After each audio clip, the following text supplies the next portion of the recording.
Everybody, it's Johnny, the Caveman, with the Carnivore Caveman Keto couple.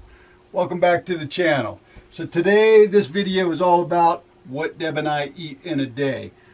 We are having our first meal, which is breakfast.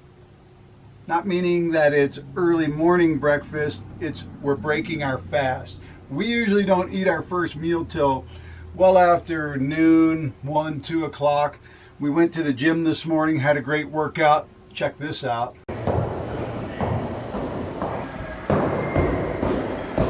Okay, so Deb's going to try to do a 20-second push-up. Butt down a little bit. There you go. Okay.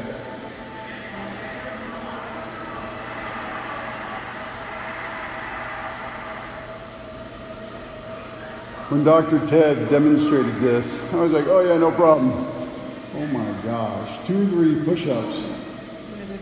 And you are maxed out. So I'll be 54 in 3 months. My goal is to do 15 pull-ups, chin-ups. We'll see if I can get 10 out. Right. By the way, guys, we're at the gym today. We are. Johnny forgot to tell you that. Okay. As you can tell, nobody's helping him. Nobody's pushing his feet up.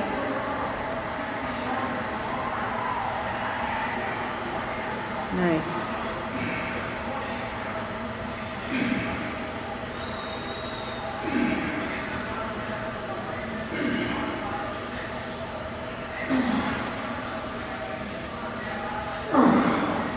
Good job, buddy.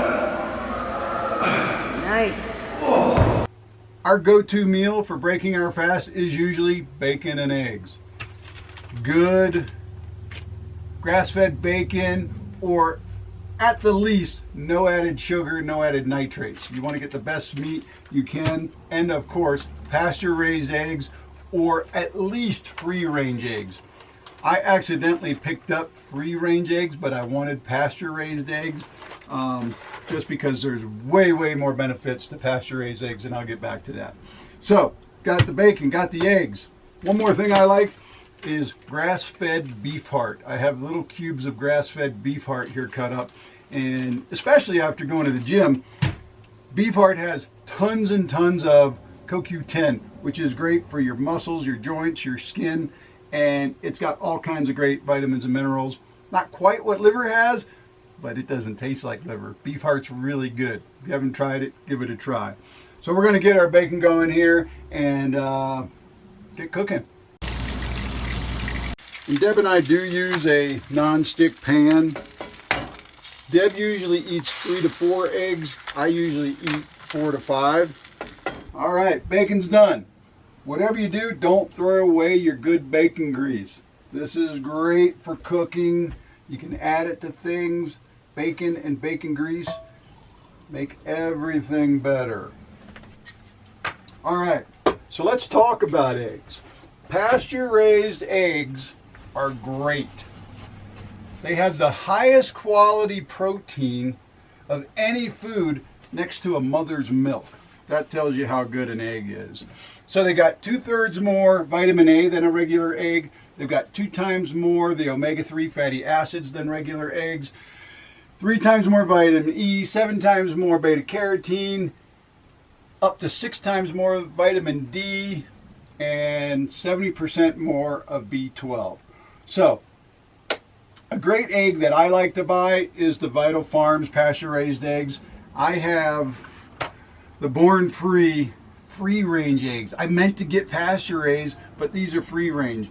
And if you go to the small footprint family link below in the description, it'll explain all the different levels and benefits of free-range, regular eggs, and then pasture-raised eggs. Pasture-raised eggs are going to cost you more, but they have a lot more. You get what you pay for. Nice post-workout meal, honey. All right, let's dig in. Let's do Breakfast is ready. So, Johnny touched a little bit on, gosh, got a lot of good stuff in. A little bit on how healthy eggs are for you now. Don't listen to all that stuff that's so outdated about eggs are bad and saturated fat causes heart disease and raises your cholesterol. Let's talk a little bit about cholesterol, guys. I do encourage you, before I get started on this is an amazing book. Nourishing Fats, Why We Need Animal Fats for Health and Happiness. This is like my little go-to right now. So much scientific information and studies done. I mean, it's really great. I'll go ahead and put a link to that, but it's Yeah, we'll try to link that to Amazon. right. I'll see. I haven't checked yet. This is a friend's book that I'm borrowing, but it's called Nourishing Fats, Why We Need Animal Fats for Health and Happiness. Okay, cholesterol. So the crazy thing about cholesterol is our body makes it. So if you go on a really low cholesterol diet and you think that's going to help your cholesterol, guess what? Your body makes it. Every cell in our body needs cholesterol, and every cell in our body makes it, except you know what doesn't make it? Our brains. And do you know what our brains are mostly made out of? Cholesterol. Imagine that. So guys, cholesterol is so important for estrogen, testosterone, all the hormones, for production of vitamin D, the fat-soluble vitamins. I mean, it is vital. If we wouldn't have cholesterol, if our bodies didn't make it, we would die. And I'm sure there are people that when they saw those 5 eggs and my little piece of heart in there, they're like, oh my God, I hear Johnny's veins closing up as I watched it. That's not true, because you know what? Heart disease, what they're finding, and you can do your research on this, guys, it's the trans fat. It's the margarine. It's the vegetable oils that, I mean, and I never thought about this before, but vegetable oils in a bottle are really not healthy because they sit on the shelf for so long, unless you press them like they do in Italy, press them right away, the olive oil, and then consume it. Mm-hmm. It sits on the shelf for we don't know how long, oxidizes. And that little bit of oxygen at the top of the bottle allows the whole bottle to oxidize. So when you think you're buying great olive oil and it's in that dark brown or dark green glass and you put it right in your refrigerator, it's still oxidizing. So I would get away from oil consumption. I don't even really use coconut oil much anymore. Still use it on my face and my skin. I don't consume much of it at all. We stick to, like Johnny said, grass-fed butter. I use ghee a lot. Johnny doesn't as much, but I love ghee. And bacon grease. And then the bacon grease. And I'm also going to start consuming, we use beef tallow too. Sometimes we render and melt down the fat from our steaks and use it. It's a little harder. But we usually have bacon grease. Yeah, but it tastes so good. And then duck fat is awesome, or is awesome as well. So good in vitamin K too. So I'm going to start using that. Haven't started yet, but read about that, and it's great. So, you know, everybody calls it the carnivore diet. A diet to me is something that's a fad. This is something that I think is more of a lifestyle, and I'll be able to stick with forever. Yeah. And after a year, we get our blood work done. If everything looks good, I'm in for the long haul. Right. I mean, because so far, I love this. And we've mentioned a little bit about intermittent fasting, and we'll get into that more. But when you get on this way of eating, you don't need 3-4 meals. Yeah. One thing we have found, when we do a strenuous activity, like if we hike a 14,000 foot peak or we go rock climbing, we do have to fuel a little bit more. So but not with carbohydrates. Not with carbohydrates, right. With, you know, protein and fat. So we will take some go-to snacks, you know, that are carnivore friendly, but you do need to fuel. You know, if you're doing a long, like when you hike a 14er, it's anywhere from 8 to 10, 12 hours, you know, right. Round trip hike, and you want to make sure you have enough fuel for something like that. And we definitely eat breakfast that day, so we may have, right. Instead of snacking, you know, 3 meals that day. Yeah. So a breakfast, a lunch, and a dinner. And a dinner, for but sure. Normally, it's 1 or 2 meals. And I don't do that to like restrict my calories, or I'm not wanting food at all. This, when I get done with this, I won't be hungry again probably till 7 or 8. And then I'm not starving. I'm just like, okay, well, it's time to eat my second meal today. Right. And this is a big meal. And like I said in one of the other videos, I can eat this in 10, 15 minutes. I can hop on my mountain bike and ride to the top of a mountain. Mm-hmm. You never get that bloaty feeling. You feel great right away. You don't feel like you need to take a nap like you used to. So this is our first meal. Our second meal, we'll be back and we'll show you that later on this afternoon.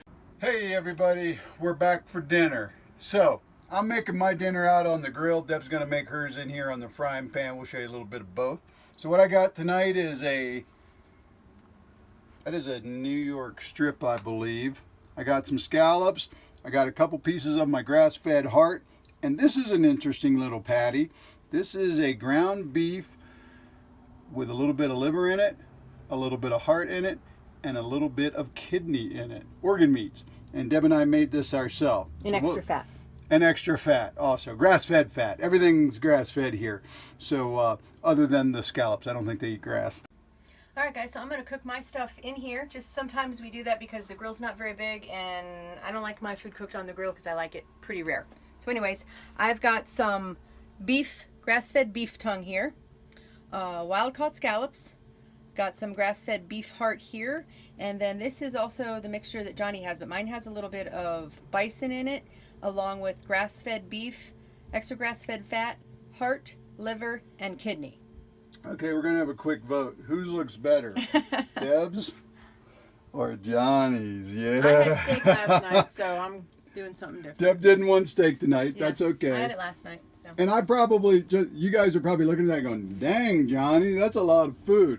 I will probably save some of that steak for steak and eggs tomorrow morning. But we'll see how it goes. I did ride my bike up the mountain today, so we'll see. And we worked out. Yeah. So we were pretty active today. So, all right, let's put it on the grill. Hey, everybody. Dinner is served. All right. So, Deb, one more time. What do you got there? Okay, so I have some wild-caught scallops here. I have some grass-fed and grass-finished beef heart. I have some grass-fed, grass-finished beef tongue. Tongue's very interesting. It doesn't taste like organ meat, but it's tougher. It kind of reminds you a little bit of like a hot dog casing or something. Yeah. It's a lot like a hot dog. Okay, it's my turn. Yep. Grass-fed T-bone, the scallops, grilled, little piece of heart, and this mixture, this ground beef with organ meat. Yeah, that's really interesting. We'll have more on that later. All right, so hope you enjoyed our full day of eating and our little workout there. Next, I think we should do some of our little recipes that just kind of mix things up a little bit. Got a couple good ones. So. All right. All right. So guys, if you like the video, give us a thumbs up. Don't forget to subscribe and hit the notification bell. It'll notify you when we put up a new video. Absolutely. And until next time, keep on eating a lot of meat.